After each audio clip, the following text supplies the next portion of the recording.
उठो जागो और तब तक लगे रहो जब तक आपको गोल मिल नहीं जाता। जी हाँ, आपने ये लाइन्स बहुत बार सुनी होगी और ये लाइन्स है हमारे स्वामी विवेकानंद जी की स्पीच जो उन्होंने शिकागो में दी थी 11 सितंबर 1893 में। आज तक लोग उस स्पीच को याद रखते हैं जिससे उन्हें प्रोत्साहन मिलता है, जिनसे उन्हें लगता है कि मुझे कुछ करना है लाइफ में। जो कितने कहीं ज्यादा आगे थे वो, इस दुनिया की सोच से परे थे वो, जिनकी स्पीच एक्स्ट्रा ऑर्डिनरी थी, जो 150-200 सालों बाद भी हमें प्रोत्साहन देती है।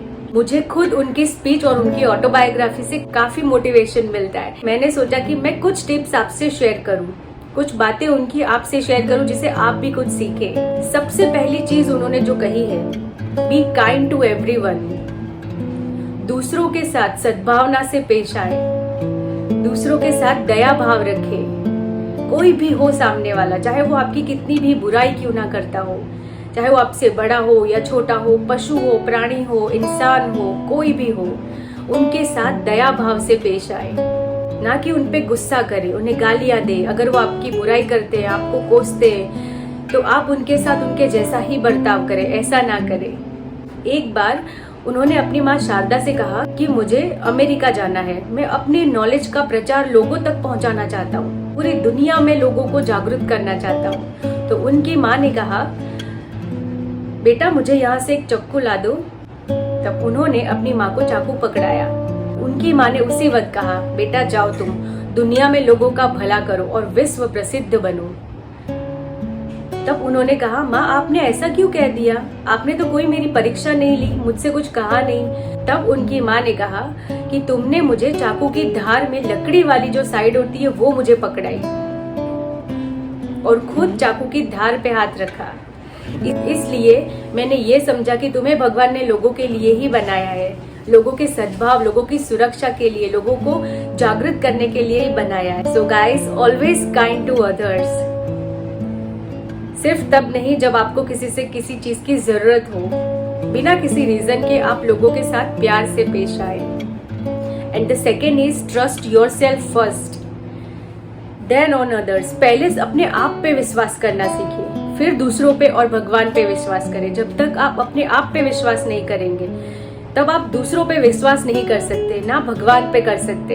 इतना ट्रस्टेबल हूँ अपने आप के लिए, भगवान मुझे हर घड़ी देख रहे हैं, हर जगह से देख रहे हैं। मैं अपने साथ कितना लॉयल हूँ, अपने साथ कितनी गलतियां हैं जो अपने आप की मैं छुपाता हूँ, कितने दोष हैं मुझ में जो मुझे हटाने हैं, मुझे दूर करने हैं। थर्ड है कंसंट्रेशन पावर। स्वामी विवेकानंद जी का कंसंट्रेशन पावर तो हम माप ही नहीं सकते, ना हम वहां तक पहुंच सकते, but at least we can try कि हमें किस पोजीशन में जाना है, हमें किस फील्ड में जाना है, किस स्ट्रीम में जाना है, तो हम उसको लेके सारी इंद्रियां अपने काम में लगा दे, सारी एकाग्रता हमारी। अगर हमें पढ़ाई करनी है, हमें किसी बिजनेस करना है या हमें कोई जॉब करनी है, तो हम उसके लिए अपनी सारी इंद्रियों को एक साथ लेके, सारे सेंसेस अपने एक साथ लेके उस काम में लगा दे, फुल्ली कंसंट्रेशन के साथ। और उसके लिए एकाग्रता बहुत जरूरी है। फोर्थ है नॉलेज पावर। अपना नॉलेज पावर, अपना ज्ञान जितना हो सके उतना बढ़ाए, जितनी हो सके उतनी बुक्स रीड करें, रिसर्चेस करें, न्यूज़पेपर पढ़ें, जहां से आपको नॉलेज मिल सकता है हमेशा पढ़ते रहें। कहीं ना कहीं किसी न किसी चीजें ऑब्जर्व करते रहें। कहीं पे आप गए हैं, कहीं पे कुछ आपने देखा है कि ये हो रहा है, ये चीज कैसे बनती है। यूट्यूब वीडियोस देखते हैं, बहुत से ऐसे प्लेटफॉर्म से जो आपको नया नया नॉलेज देते हैं। आप नॉलेज से इस दुनिया में हर चीज हासिल कर सकते हो। इस दुनिया में वो महान नहीं है जिसके पास बहुत सारा पैसा, लग्जरियस लाइफ है। इस दुनिया में वो महान इंसान है उसके पास इस दुनिया का सारा नॉलेज है।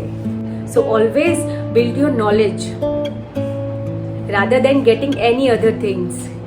फिफ्थ है उठो जागो और तब तक लगे रहो जब तक आपको अपना गोल नहीं मिल जाता। ये चीज हम पहले से सुनते आए, पर इस चीज पे हम ज्यादा ध्यान नहीं देते। अगर आप अपने गोल पे चलते जा रहे हो, अपनी दिशा में जा रहे हो, पर हार गए हो एक अटेम्प्ट के बाद, सेकेंड अटेम्प्ट के बाद हार गए हो, तो आप गिव अप कर देते हो, छोड़ देते हो, वो चीज मुझे नहीं करनी है, ये मैं हार गया हूँ, तब तो आप अपने गोल पे नहीं पहुंच सकते।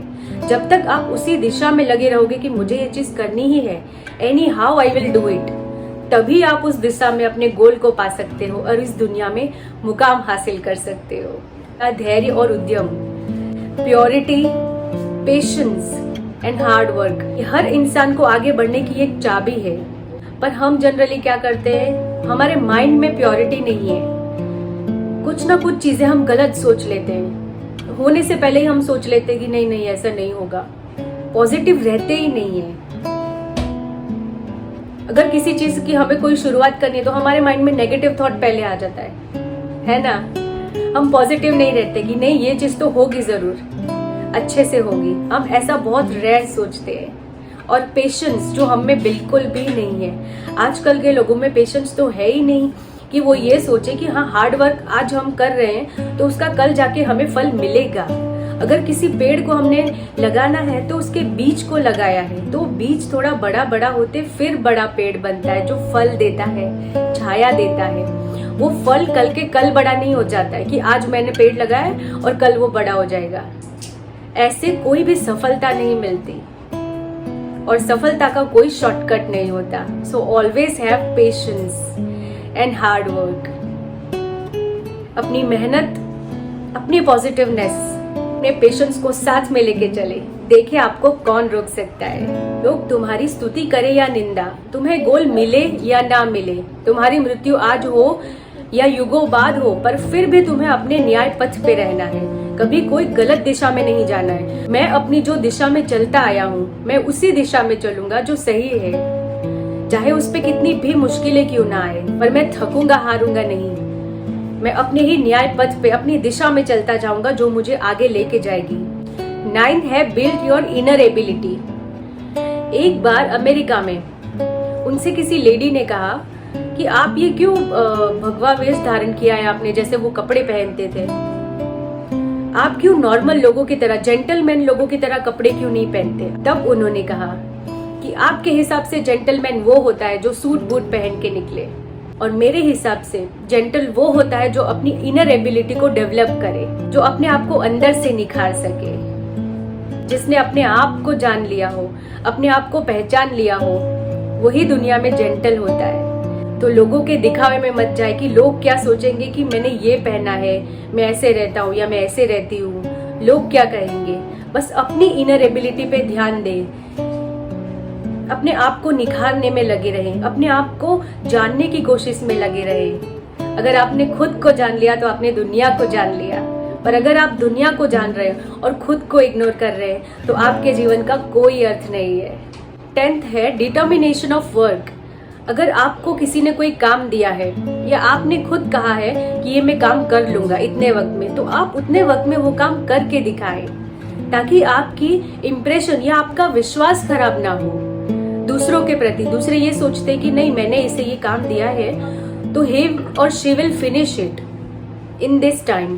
अगर आपने कहा है या दूसरों ने आपसे कुछ कहा है काम करने के लिए और आपने उतने टाइम में फिनिश नहीं किया है वो काम, अपना काम आपने टाल दिया है, छोड़ दिया है, नहीं कर रहे हो, मन नहीं कर रहा है, मूड नहीं है, ऐसा करके अगर आप काम टालते हो तो लोग आप पे विश्वास करना बंद कर देते हैं और इसी तरह आप अपना विश्वास खोते हो।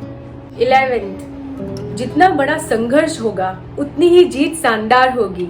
ऐसा कहा था स्वामी विवेकानंद जी ने, जो मुझे बहुत ही अच्छी लगती है ये लाइन। जितना बड़ा आपका संघर्ष होगा, जितना आप हार्डवर्क करेंगे, जितनी आपकी लाइफ में तकलीफें आएंगी जो आपको आगे बढ़ाती हैं, तो आपकी जीत उतनी ही शानदार होगी।